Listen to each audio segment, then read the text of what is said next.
بسم اللہ الرحمن الرحیم۔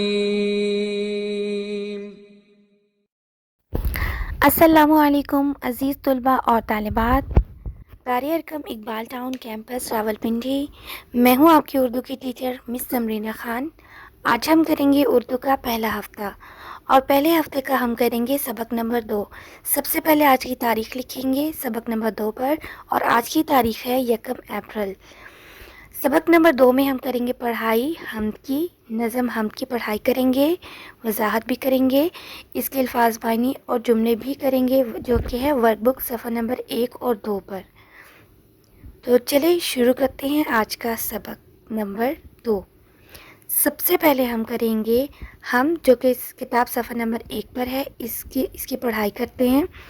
ہم بیٹا ایک ایسی نظم کو کہا جاتا ہے جس میں اللہ تعالیٰ کی تعریف بیان کی جائے، اور اس ہم کو پڑھنے کا مقصد یہ ہے کہ آپ کو اللہ کی قدرتوں اور نعمتوں کے بارے میں پتہ چلے، اور آپ کو اللہ تعالیٰ کی لا انتہا قوت تخلیقی کے بارے میں پتہ چلے۔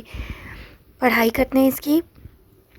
تعریف اس خدا کی جس نے یہ جہاں بنایا، کیسی زمیں بنائی کیا آسماں بنایا، پیروں تلے بچھایا کیا خوب فرش خاکی، اور سر پہ لاجوردی ایک سائمہ بنایا، مٹی سے بیل بوٹے کیا خوشنما اگائے، پہنا کے سب خلط ان کو جواں بنایا، خوش رنگ اور خوشبو گل پھول ہیں کھلائے، اس خاک کے کھنڈر کو کیا گلستان بنایا، میوے لگائے کیا کیا خوش ذائقہ رسیلے، چکھنے سے جن کو مجھ کو شیریں دہاں بنایا، سورج بنا کے تو نے رونق جہاں کو بخشی، رہنے کو یہ ہمارے اچھا مکان بنایا، یہ پیاری پیاری چڑیاں پھرتی ہیں جو چہکتی، قدرت نے تیری ان کو تسبیح خواں بنایا، آب رواں کے اندر مچھلی بنائی تو نے، مچھلی کے تیرنے کو آب رواں بنایا، ہر چیز سے ہے تیری کاریگری ٹپکتی، یہ کارخاں تو نے کب رائیگاں بنایا۔ اس حمد کو لکھا ہے اسماعیل میرٹی نے۔ بیٹا کاریگری کہتے ہیں مہارت کو، رائیگاں کہتے ہیں ضائع ہونا، فضول، تسبیح خواں کہتے ہیں تسبیح کرنا، یعنی اللہ کی تعریف بیان کرنا۔ اس کی ہم نے پڑھائی کی۔ اب ان کے جو مشکل الفاظ ہیں، فرش خاکی، لاجوردی، خلط، کھنڈر، شیریں دہاں، تسبیح خواں، اب ان تمام مشکل الفاظ کے معنی کر لیتے ہیں ہم، جو کہ ہے کتاب ورک بک صفحہ نمبر 1 پہ۔ یہ ہمارا ورک بک صفحہ نمبر 1، الفاظ کو معنی سے ملائیں۔ فرش خاکی، فرش خاکی کہتے ہیں مٹی کا فرش، خاک کہتے ہیں مٹی کو، تو خاکی، فرش خاکی کا مطلب ہے مٹی کا فرش۔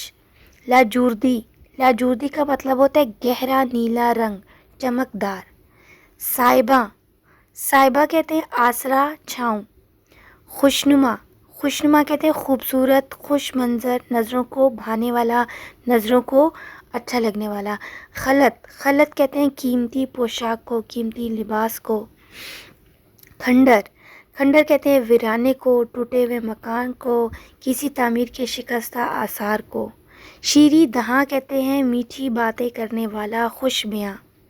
تسبیح خواں کہتے ہیں تسبیح پڑھنے والا یا تسبیح بیان کرنے والا۔ آب رواں، بہتا ہوا پانی، آب رواں کا مطلب ہوتا ہے بہتا ہوا پانی، آپ کہتے ہیں پانی کو رواں بہنا، یعنی بہتا ہوا پانی۔ رائیگاں کہتے ہیں بیکار، بے مصرف، ضائع، اکارت۔ یہ بیٹا ہے الفاظ کے معنی جن کو آپ نے یاد بھی کرنا ہے اور ان کو ملانا بھی ہے الفاظ کو معنی کے ساتھ۔ اس کو بہت ہی اچھی طریقے سے خوبصورت لکھائی میں آپ نے لکھنا بھی ہے اور اس کو یاد بھی کرنا ہے۔ فرش خاکی، لاجوردی، سائبہ، خوشنما، خلط، کھنڈر، شیریں دہاں، تسبیح خواں، آب رواں، رائیگاں۔ یہ میں نے دوبارہ آپ کے لیے پڑھ لیا ہے، اس کو آپ نے پڑھنا ہے تاکہ اس کو آپ اچھے طریقے سے پڑھ سکیں، اور ان کے الفاظ کے معنی کو اچھی طرح سے آپ لوگوں نے یاد بھی کرنا ہے۔ اب ہم کریں گے ورک بک صفحہ نمبر 2۔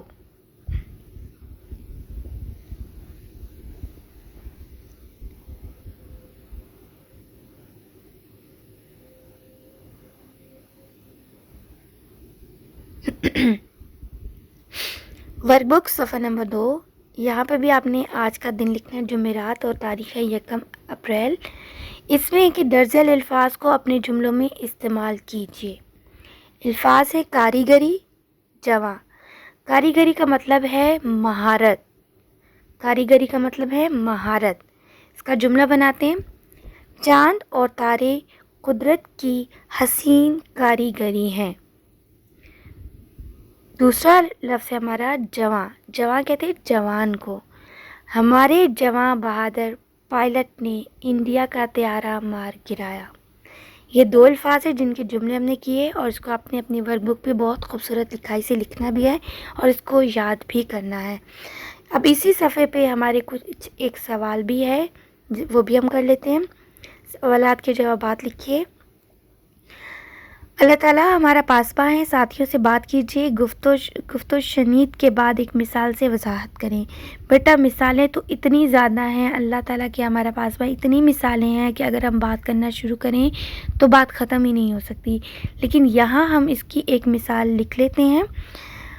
اللہ ناگہانی آفات مثلاً سیلاب، زلزلے، طوفان وغیرہ میں ہماری حفاظت کرتا ہے۔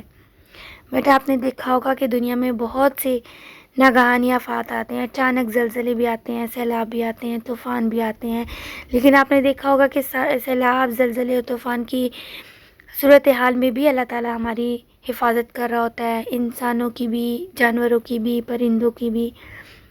تو اللہ ہی ہمارا پاسباں ہے، اللہ ہی ہمارا محافظ ہے، یہ اس کی بہت بڑی مثال ہے۔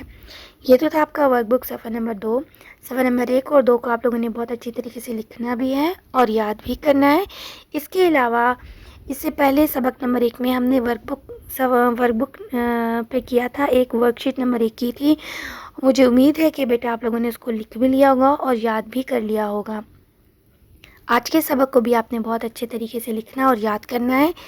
اس کے بعد انشاءاللہ ہم ملیں گے سبق نمبر 3 میں۔ اپنا بہت خیال رکھیے گا۔ اللہ حافظ۔